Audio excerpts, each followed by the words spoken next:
Trust सबसे बहुत बड़ी एक जो देखने में मिलती है। मैं साइकोलॉजी पर्सन हूँ और दिल्ली यूनिवर्सिटी में पढ़ाती हूँ। What is more difficult, being single or being alone? Alone, lonely नहीं होना चाहिए।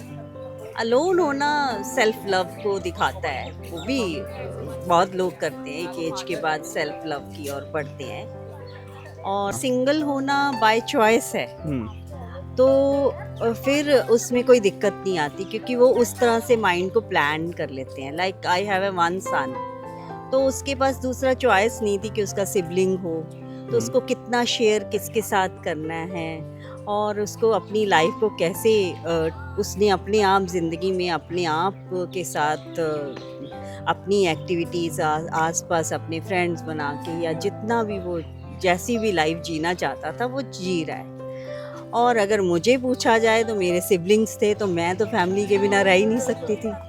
सो ये दो चीज़ें हैं, आपकी चॉइस है, लेकिन जो चॉइस आप करते हो और उसको पहले सोच के करो कि आप सिंगल रहना चाहते हो, तो कोई माइंड नहीं होना चाहिए किसी को भी, सोसाइटी भी प्रेशर नहीं होना चाहिए। तो अगर उसकी ये चॉइस है तो उसको मिलनी चाहिए।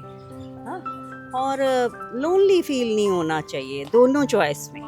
सबसे बड़ी बात है कि जब हम ये सोच रहे थे कि हम सिंगल हैं और साथ में कहते हैं हम लोनली फील कर रहे हैं, फिर ख़राब लगेगा। अगर वो उसकी चॉइस है तो फिर वो नेचर के साथ भी प्यार कर लेते हैं, अकेले भी कहीं भी इस पे टाइम स्पेंड कर लेते हैं, या कहीं रास्ते में चलते जो लोग मिलते हैं उनसे भी वार्तालाप कर लेते हैं। मतलब कुछ भी आप जो भी सोचते हो तो ये आपकी चॉइस पर है, और दोनों ही अच्छे रास्ते हैं।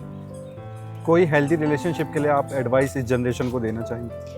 हेल्दी रिलेशनशिप के लिए ट्रस्ट सबसे बहुत बड़ी एक जो देखने में मिलती है। मैं साइकोलॉजी पर्सन हूँ और दिल्ली यूनिवर्सिटी में पढ़ाती हूँ। सो मोस्टली देखा गया यंगस्टर में ट्रस्ट नहीं होता, वो छोटी छोटी चीज़ से हिल जाता है या मटेरियलिस्टिक चीज़ों से हिल जाता है।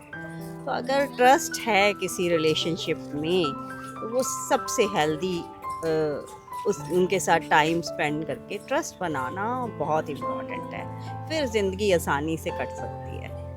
Thank you so much.